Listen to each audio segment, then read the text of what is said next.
Hey everybody, it's Mike the Man, and now let's talk about Katie Proudfoot. Let's talk about Chronicles of Olivia. As a matter of fact, let's see where I can start. Come out of his room, I was playing, he said, "Alright, good night, Mama. Good night, puppies. Love you." And went to bed. He was doing something in his room because about an hour later I heard some noise and I was like, "I don't care what you're doing in there, but go to sleep." And about midnight I got up and I went to bed. And 6 o'clock I went to wake him up for school Monday morning. And that's when he went here. Of course, she says that's when he wasn't here. The priority is to make this appear to be the time when he wasn't there. As a matter of fact, you know what? Let me change my program because I was going to go for the whole thing here, which is coming up now. But as I have analyzed a few other things recently, I want to listen to this together with you guys. And yes, I'm working on a written analysis. Don't have time to do as much in detail as I should, because if I do it, I'll do it right. So it's much easier for me actually to go through this, and as I do it, I share what I am doing. Meaning, here's how we have to approach every single statement. Let's start together. One more time. In today's video, I interviewed the mother and stepfather of Sebastian Rogers, a 15-year-old who vanished from Hendersonville, Tennessee on February 26th of 2024. He vanished and hasn't been seen since. Although he doesn't like to be dirty, it's kind of funny because he also doesn't have awareness, because if you look, he's got chocolate milk on his face because he didn't wipe it off at breakfast. So Katie, of course, reminiscent of her son, her late son, I have to call it that. She remembers him fondly when she thinks about him more than 2 or 3 years ago, because apparently times were easier for them, because Sebastian was just plain scared of Chris, and he was a child, and he was easy to scare and control. And they lived in a different neighborhood. This neighborhood is Katie and Chris's dream house. And it was hell on earth for Sebastian. It was a golden cage, but a brutal cage. And as I've learned recently, neighbors have witnessed Katie and Chris yelling at each other, arguing, fighting. And Sebastian suddenly would come outside of the house, join them in the yard, and Chris immediately would yell at Sebastian, "Get back in there!" Which I can really see happening. That's of course also according to neighbor Bobby, who has done a fabulous job on the JLR interview. I will first show you guys a 10-minute video. I will make a 10-minute video with you guys together, and then I will probably go through the whole interview little by little, because it was just so full of real information that too many people have missed. So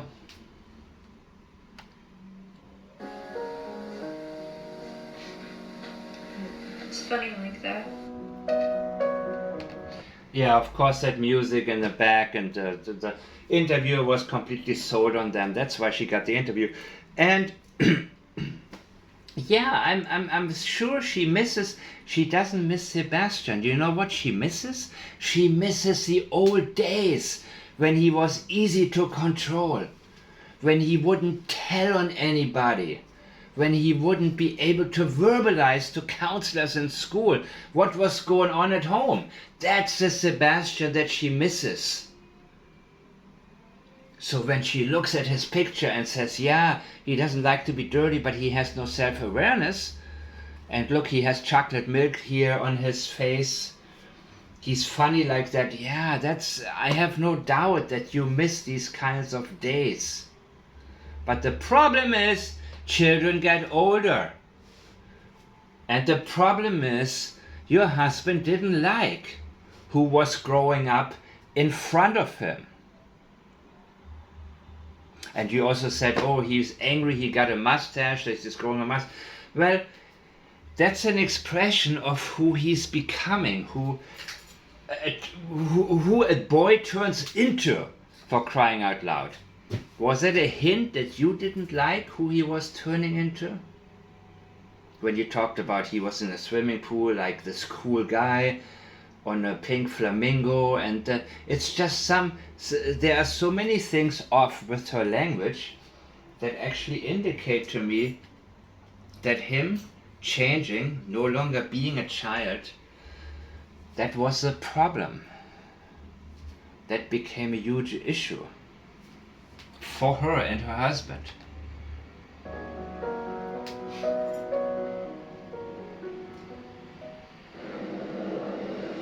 Can you recap the overall story of Sebastian's disappearance? Kind of walk through that day.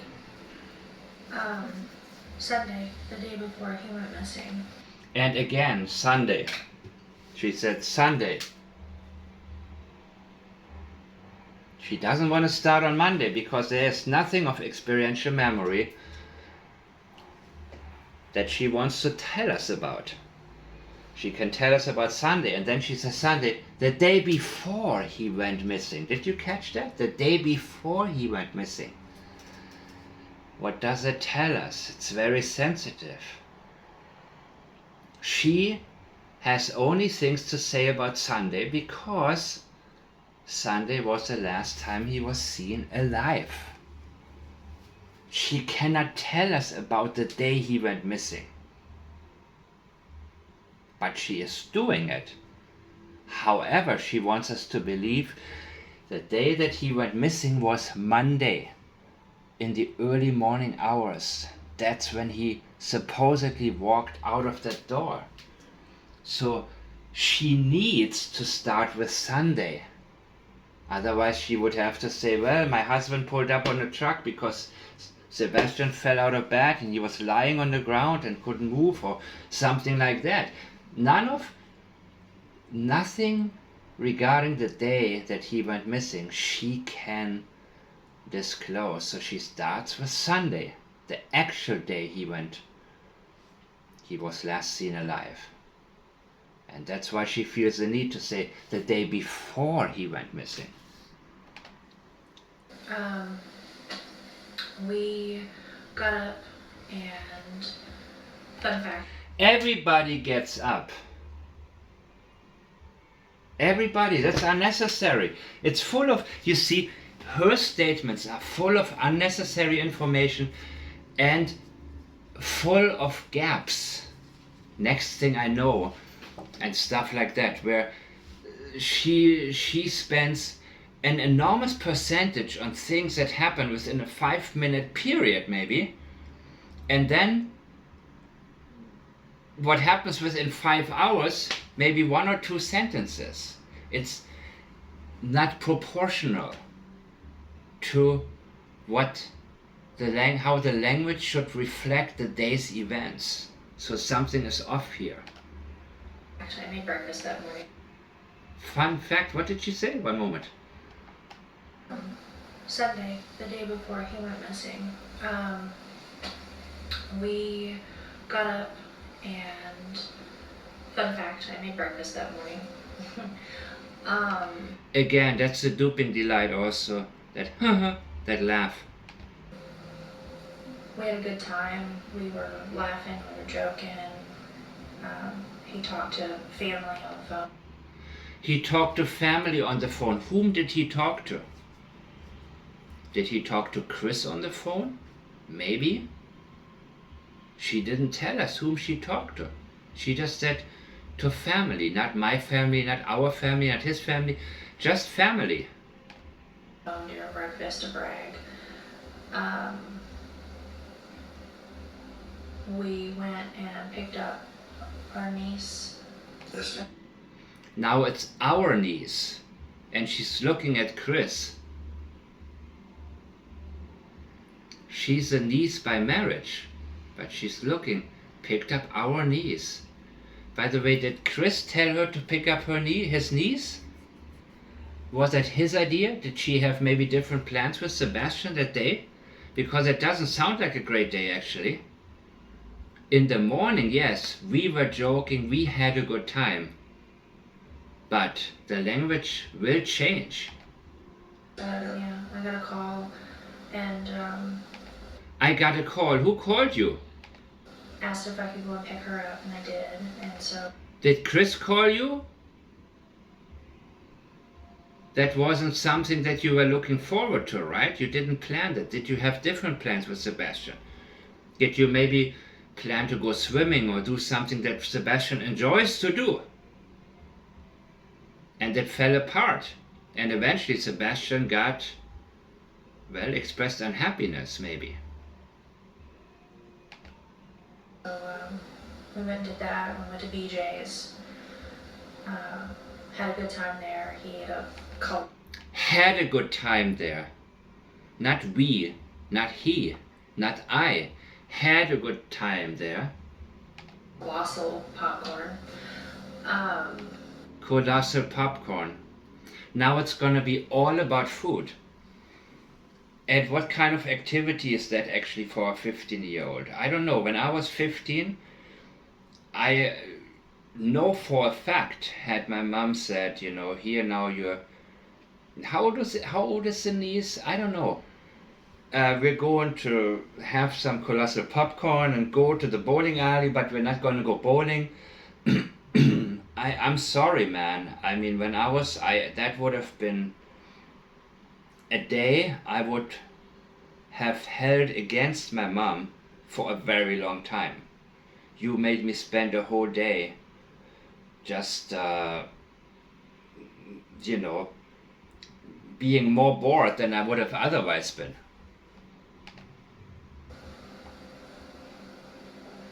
Came home to put groceries away because we bought snacks because, you know, he's 15. Snacks.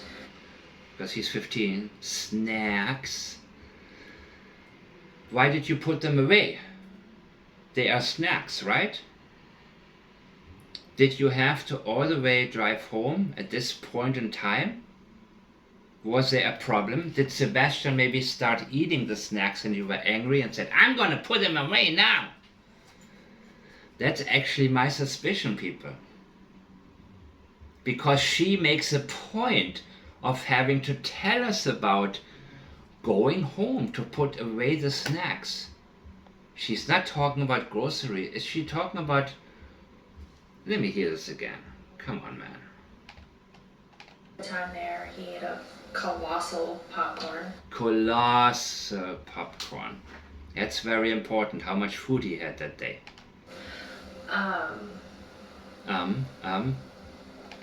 Back to the script. Came home to put groceries away. Came home. Not we came home. Who came home? Came home? Who came home? Was the niece there? Was anybody else there? Was her niece's mother there? Who was there and who called? Because we bought snacks because, you know, he's 15. Snacks. Listen to this. We went to BJ's. Had a good time there. He ate a colossal popcorn. Came home to put groceries away because we bought. Had a good time there. He ate a colossal popcorn. Came home to put groceries away because we bought snacks because, you know, he's 15. Snacks. Snacks are the priority. That's what she wants to talk about right now. I think the snacks were the problem. She tells us how much did he have to, how much he had to eat. Why the hell do you want snacks? So very likely Sebastian was bored and he's starving anyways. Fun fact, she made breakfast that morning. Not a usual thing. He was always hungry, a bottomless pit, like Chris was saying. They starved him, man. I mean, from what I've seen, because he was often trying to make breakfast and he didn't get enough nutrition, in my opinion. And so he wanted to eat. He needed to eat. He was constantly craving something. He was not properly nourished also, because even when we eat a lot of junk food, we eat more and more and more because it doesn't contain the nutrients our body craves. So we will actually not stop eating, because even though junk food has very little nutrients, our body is looking for whatever nutrients it can get from the junk food. And this is a whole different topic, but I'm very much into it right now, the carnivore diet and all of these things.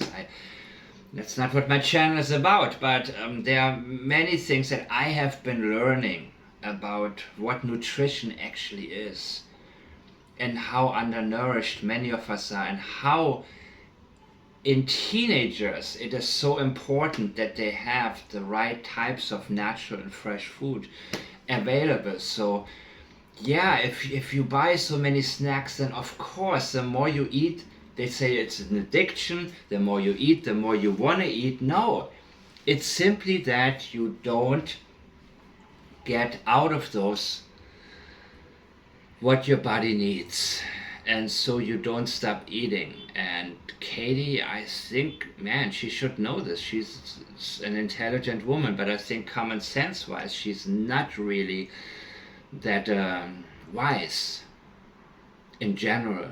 But let's listen and skip forward to the real parts. We went to the bowling alley, and then from there we went to dinner. What happened at the bowling alley? We went to the bowling alley. Did you go bowling? No. You went to the bowling alley, and from there you went to have dinner? What about your niece? Is she still there? Did something happen? Was there... did you have to change your plans? Was Sebastian angry because you promised him to do something else? Maybe go swimming? So that he can actually fall asleep at night naturally, because he's exhausted physically, not from eating? I don't know. Just let's listen. Came home. Chris keeps nodding and she said, came home. Who came home? He took out the trash, because that's his chore. He takes the can to the end of the driveway. One more time, people. Do dinner. Came home. That's what we saw, the Texas Roadhouse, right? Came home to put groceries away because we bought snacks, because, he's 15 and snacks. We went to the bowling alley, and then from there we went to dinner.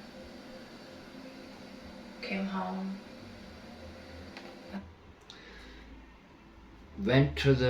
From there, okay, bowling alley, I guess your niece was there. Was she there or not? Okay, she was not there, it was just you and Sebastian there at the Texas Roadhouse. Did you try to make it look like there were more people? It was just you and him, right? Because you shared also other pictures of you guys being in a group with more people. So she is not willing to exactly say who was present at what time. Let me listen one more time and then I'll skip. Came home to put groceries away because we bought snacks, because Snacks. 15 snacks. Snacks. We went to the bowling alley, and then from there we went to dinner. Came home. He took out the trash, because that's his chore. He takes the can to the end of the driveway. to the end of the driveway because that's his chore. Why did you feel the need to explain this to us? Why the unnecessary information? He took out the trash, right? End of story. He took out the trash. By the way, neighbor Bobby, I mean, there is no proof that he did. And she's not even saying what day. Does she tell us actually what day? That day? Let's listen and then move forward. To the bowling alley. And then from there we went to dinner. Came home. He took out the trash because that's his chore. He takes the can to the end of the driveway. About 9 o'clock, told him to go to bed. Told him, not I told him to go to bed. He said, come out of his room where he was playing, and he said, Come out of his room where he was playing. That's not necessary. Why does she feel the need to tell us that he came out of his room? Was he somewhere else? Did she make him something? Did she fix something for him to drink so he would actually fall asleep? Did it work? Did she put something extra in there to make sure he would fall asleep and pass out so she can be alone on the phone with Chris to save her relationship? alright, good night, Mama. Good night, puppies. Love you. And went to bed. By the way, there's so much more, but I already talked about a lot of it, so I'm skipping over it a little bit. Just want to get you guys back up to par, so you know it's from the Chronicles of Olivia interview. He was doing something in his room because about an hour later I heard some noise and I was like, oh. He was doing something in his room. What was he doing? Because an hour later you heard noise. Wait a minute, so you trying to tell us that for an hour you didn't hear him? So how do you know that for that hour he was doing something in his room? You're explaining to me that for an hour that he was doing something because an hour later you heard some noise, which by the way was the third. That was the third she's avoiding to mention here.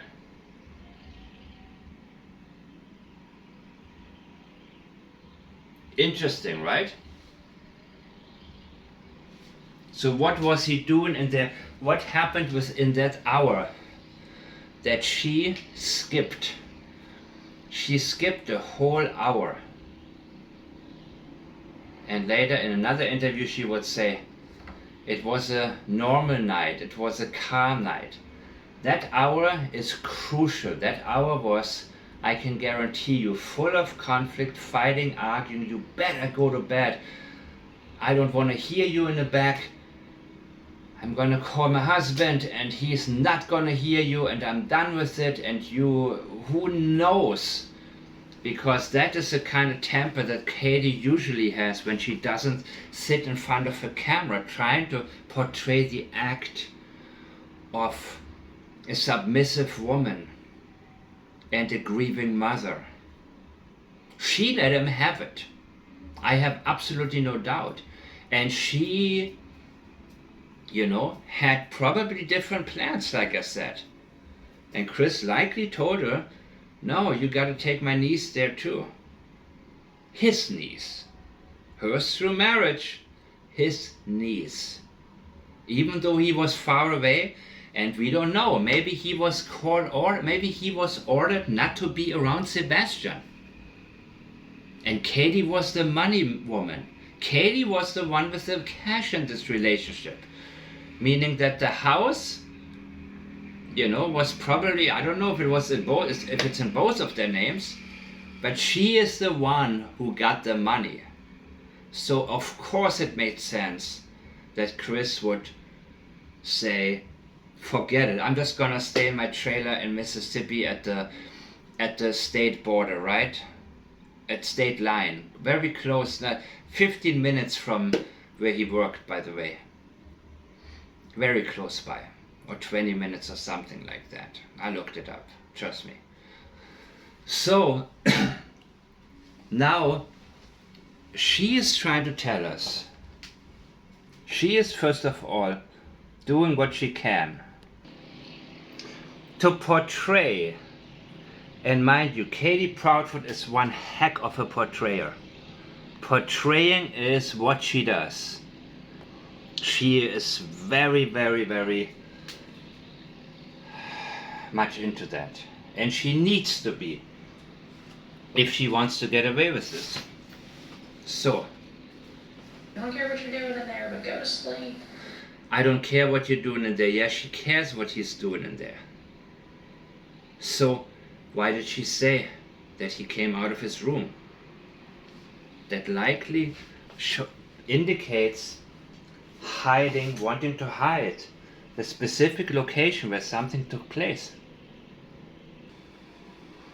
Chris later said everything is still on the table, and I believe that was the medicine they had to get rid of at the retention pond. And mind you, what neighbor Bobby said. Neighbor Bobby, if you don't remember, watch my next video. She said the dog did not follow a trace that Sebastian could have walked. The dog was not following a scent. What Chris claimed, that the dog sniffed on the porch an item of Sebastian's and then started to walk to the construction site, is according to her force, and I believe her. What did happen was that they took the dog to the construction site, and at the construction site the dog all of a sudden, in a very unique move, jumped into the pond, because there was something in the pond that he picked up on that reminded him of the scent of Sebastian, in my opinion. And it was, according to the handler, a very unique move. And remember, equally dissolved. And Chris said everything is still on the table. I believe that she took him downstairs and said, you're gonna drink this. Which is why she feels the need to tell us about how much he had to eat. Because she needs to justify that she gave him so much sleep aid that it contributed to him falling out of bed, hitting his face on the bottom, and eventually passing away. And about midnight, I got up and I went to bed. And 6 o'clock, I went to wake him up for school Monday morning. And that's when he went here.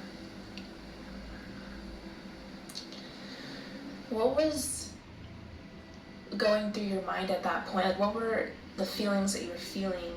To censor. So now we're getting to the part that this video is actually about.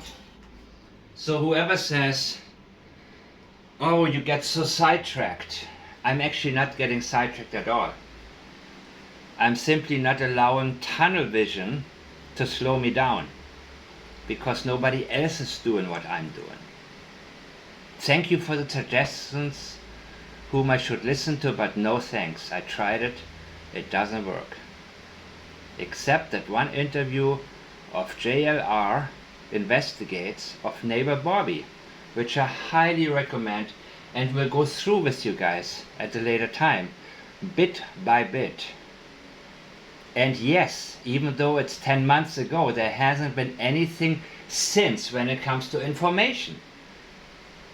It hasn't been. All of these channels and nothing is there information-wise. Wow. To censor myself. Okay, let me play the whole thing through for you guys, and then we go through it one by one. Myself, holy freaking crap, this can't be happening. Where is my kid? Choice words were used. Like, where the F is he, I had looked through the house for him, because it was typical for him to get up and come and rummage for snacks and things like that, and he likes to You dip catch behind it? the, walls and watch, and, Watch and what? then he comes out after I come back, and he likes to scare me. But, Okay. after I looked,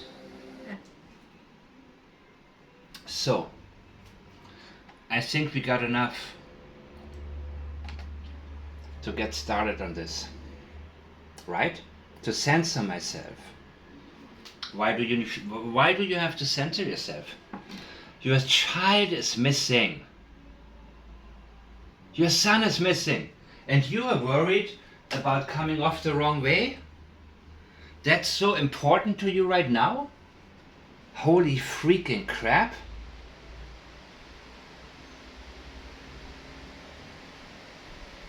This is not the time for political correctness. Your child is missing. You're supposed to freak out and they're bleeping you. No problem. This can't be happening. Why can this not be happening? It shouldn't be happening. Right? But why is it happening? Where is my kid? Is this her thinking about... She's calling him a kid now. As I have previously said, I think the whole time in the last couple of years she was missing the kid, not the young adolescent he became. Where is my kid? She misses the state he was in when he was little. And Chris hated who he became. And then she grew cold towards him. Choice words were used. This is not a time to be choosy. You're not supposed to think about what words you can use. You're supposed to not tell us that you're freaking out, but actually give us an example what it looks like when a mother is missing her child. In an example, show us. You haven't done that. Choice words were used. So when the that's when the script kicks in. She's reminding herself. Like, you see, there is no valid experiential memory to display the hardship that she is claiming to have gone through. She simply cannot do it. She is going to rely now on a script, and she's going to rely on some help, be it from Chris or the interviewer, where she's saying, I don't need to explain it to you, because I don't want to, because I can't, because that was not the situation I was in. And then she's saying, where the F is he? Where the F are you? Is what she should say.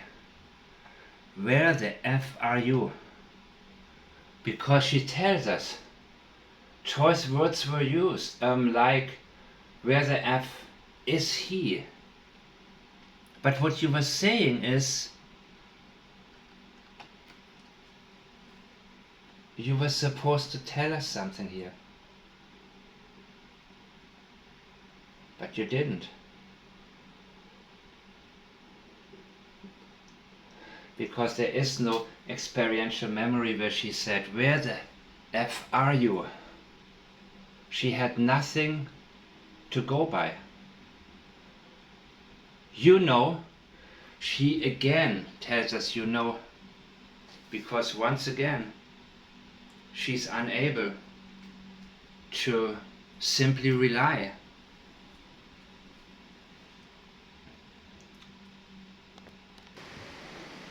rely on herself. She can't rely on herself in terms of telling you what actually went down. She cannot do that, because that would be contradictory to what she's mandatory to say. She has to portray an image that cannot exist if she tells you the truth. She has to hide what the morning was actually like. She's unable to let you know. The concept of choice words is introduced as a placeholder for what she is not willing to tell you. Choice words is the excuse why she cannot flow, why she cannot go for it, why she cannot give you from experiential memory exactly what went down. So she says, you know, I'm like, you know, where the F is he? She's talking to her. Where is he? Where is he? Where is he? Because she never said, where the heck are you? She never yelled out for Sebastian. She never did any of that. Not once. She didn't have to, because she knew where he was. Again, you know, and this is actually very crucial. Choice words were used, like, you know, where the F is he? You know, I had called my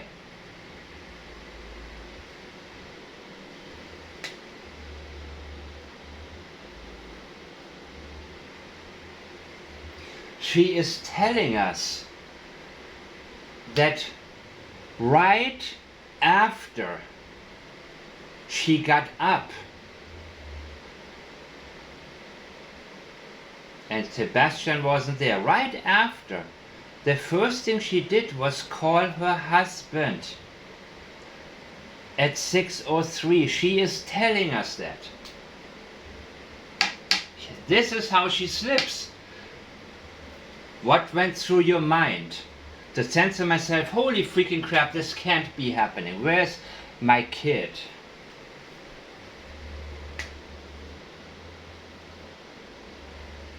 Choice words were used. Oh, that's why you cannot tell us. Oh, thanks. Okay, now I understand. Now I understand your silence when it comes to significant parts of what you should memorize as the most traumatic moment of your life. Were used, like, you know, where the, you know, come on, you know. No, she doesn't know. She didn't have a kid missing. Very few people know where the F is he. You know, I had called my, you see, and now she stops herself. I had called my husband. You see?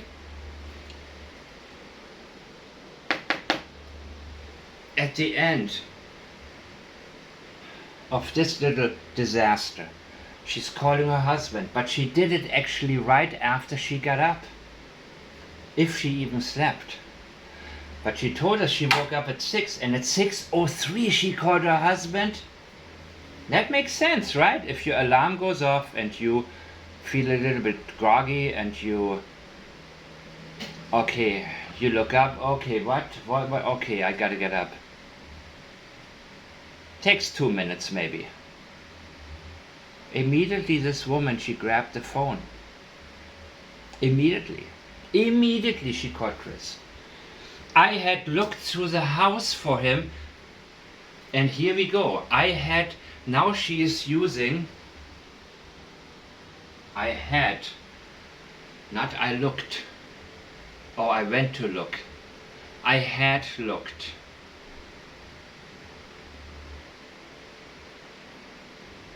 Past. Perfect. I had looked.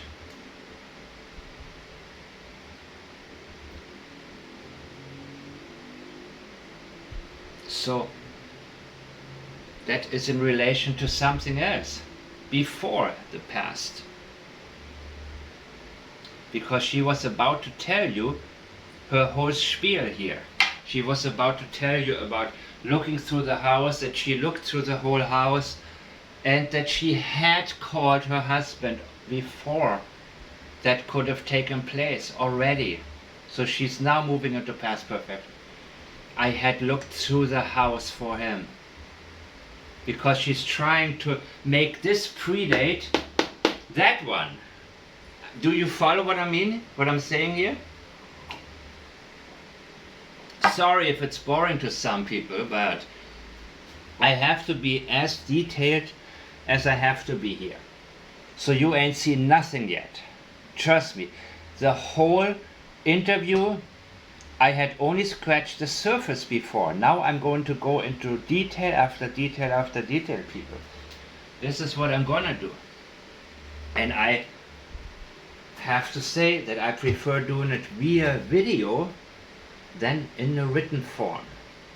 I prefer to do it right here and there and transcribe it straight to my whiteboard and go through it with you guys.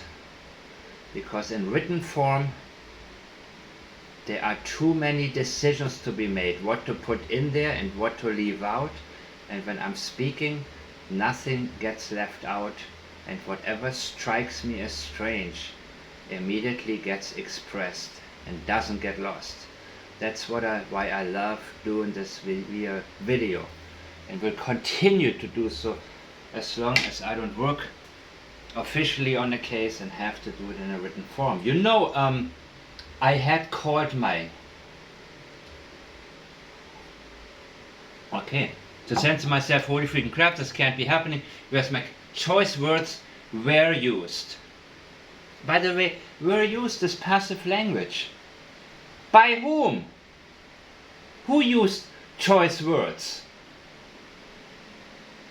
You mean the audio of the late night when you and Chris were there at your truck?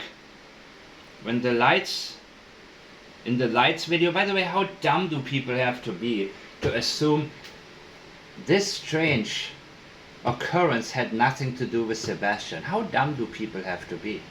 Of course, Chris is the type of person who says, "Oh, trust me, I wish there were lights, I wish there were." Because he grew up around people just as dumb as him. And he always found women smarter than him who were able to advise him, cover for him, or what have you. This is her not telling us that she used any choice words. She's avoiding to tell us where this memory came from, because she's not telling us that she used any choice words. Like. And when she says like, you already know from her previous patterns, statements, and her general pattern, none of that is true. None of that was said. Nothing even resembling it in the least little bit. You know where the F is he. You know. Where the F is he is embedded by two you knows. You know. That's why she doesn't say, "Where the F are you, Sebastian?" You know, where is he? She is selling this to the interviewer. She needs to keep the interviewer on her side because the interviewer is already on her side, and she knows she has this BS story that the interviewer quite honestly should not even, just, I mean, I wouldn't be able to sit there and just say, "Oh, so what would you say to him if you," I would be like, "Wait, let me change a couple of questions here. I have a follow-up." I would not be able to sit there and just go through my preparation. I'm not good with preparations, by the way. I'm all about the follow-ups. When something hits you and you analyze a statement and something hits you, do not mindlessly go through the pages, but stick to this point. And it's more beneficial to explore one sentence in 10 pages than not 10 written pages from you. It's better to spend 2 hours on one sentence that's significant than on the whole chapter. Because whatever stands out does so for a reason, people. And that's why I've taken the time to transcribe everything. You know, I had called, so were used past tense, passive past tense. Before the choice words, she had called my aha. Because that predates this. And now she has to turn this into past perfect. I had looked through the... Because she's trying to make this predate that. She realizes her mistake. I had looked through the house for him because... Oh, you need to explain to us why you do this, why you look through the house. That's normal. You don't have to explain. You don't have to... your son is missing. That's the first thing you would do. You would run through the house. Because it was typical for him to get up and come and rummage for snacks and things like that.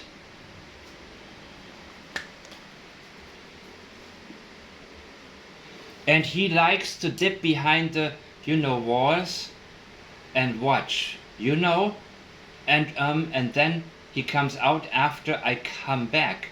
Wait a minute now. This is a little bit much, right? So it was typical for him to get up and come and rummage for snacks. Why for snacks? Why not food? Why don't you have any food for him? Why is he so eager to go for whatever he can find rather than waiting 5 minutes for you to make breakfast? Because you already told us, fun fact, you're not into it.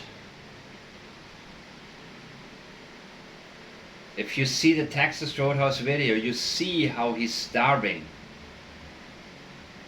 That boy, it's not he's a bottomless pit. He is starving. It's not only that he doesn't get maybe enough food, quantity-wise, but what does she make? Spaghetti pancake.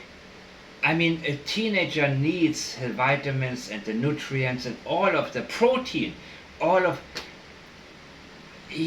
sugar and crap. That's what, I'm sorry, but this is really,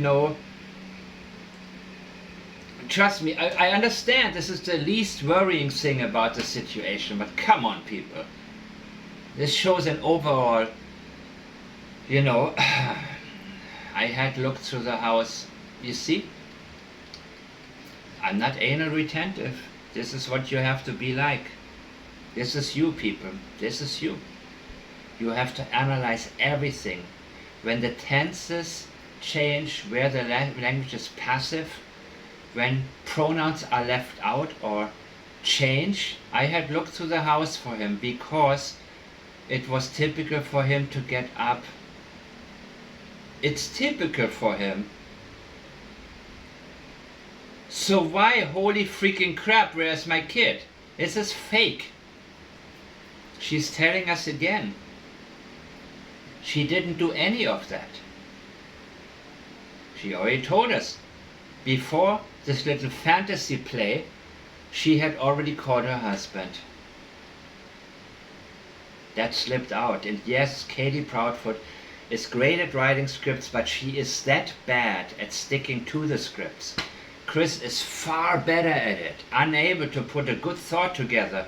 But when he got the script down, he can stick with that. And you know what? He doesn't even give too many red flags because he puts his emotions aside and just follows the script that Katie wrote. Like an actor portrays it, or like you would make a speech in a play, which doesn't have to do with experiential memory, but you trust the script and you know it's a good play that other people had success with. And so you are very credible because he knows Katie has a record of knowing a lot better how to come up with BS than he does. I had looked through the house for him because, you don't have to tell us. But you are telling us it was typical for him to get up and come. He came to her. That's what he is saying. She is saying, and came and come. Mom, are you gonna make food? That's what he does first. Usually. She is telling us within this paragraph that before Sebastian went to rummage for snacks, because he didn't know how to make breakfast, maybe he didn't know how to put how to make pancakes or he did, you know, so he went for the easy, he went for the snacks. Oh, there are some chips, cool, I'll take it. But before he actually rummaged for snacks, and she makes him look like he was this food addict and this out of control, he comes to her and says, Mom, I'm hungry. Are you gonna make breakfast for me? And because of her not doing it, he resulted in rummaging for snacks and things like that. Anything that he could find, people. Anything that he was desperate for food. That is what her language reveals now. Not just snacks, but who knows? Maybe he would eat sugar, I don't know. Or dry bread or whatever he could find. Because she didn't feel like it. I don't know why. Maybe she didn't want to eat breakfast. Maybe she wanted to keep her weight down. Who knows? And figured, yeah, he's got to do the same thing. Even though he was 113 pounds at 5'5". And things like that. And he likes to dip behind the... Okay, the dipping thing is kind of worrying now. And that I may have to spend a lot more time on, having to do potentially with actually the act of removing him from the house. Maybe it was reference to blood dipping, because this is an unusual term to use here. And I think it had to do with blood.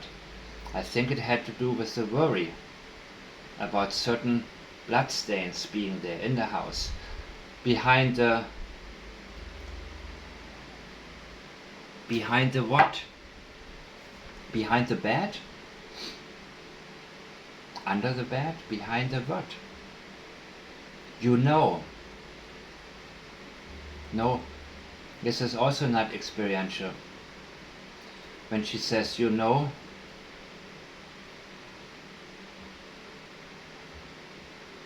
she expects you to come up with something, because she caught herself.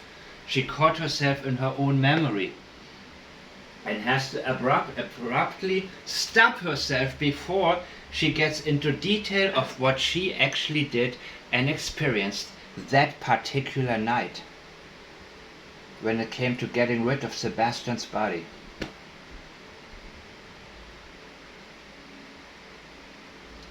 He likes to dip behind the, you know, walls and watch. So when he had fallen out of bed and hit his face on the bottom, on the floor, was he alive and watching her?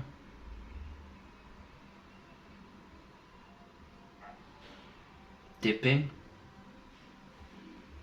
And did she refuse to call 911 or help him? Because she didn't want to get in trouble, and because she was over it with him, because she was tired of him. The best things always happen to me by accident.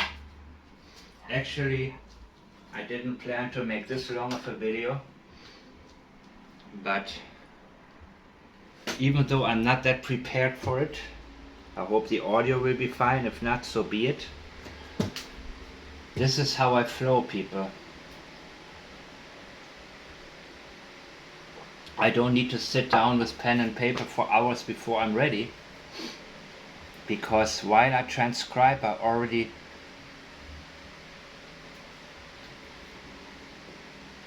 already see. And while I'm doing this, I see more and more and more. And of course, in the beginning, I made how many videos? And how many hours? 4 or 5 hours maybe. And you see, it was far from enough, because this already deserves 4 or 5 hours total to get everything out of it that is actually there, people. And things like that. He likes to dip, wars and watch. Yeah, did he watch you, Katie? Was he against the wall? Was he bleeding? And did he watch? Another Uh-oh, what comes next? Let's see. And plus the That means this is now really critical. She cannot say the wrong thing.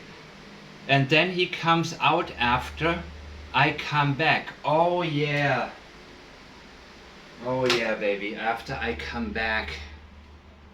After you come back. From where?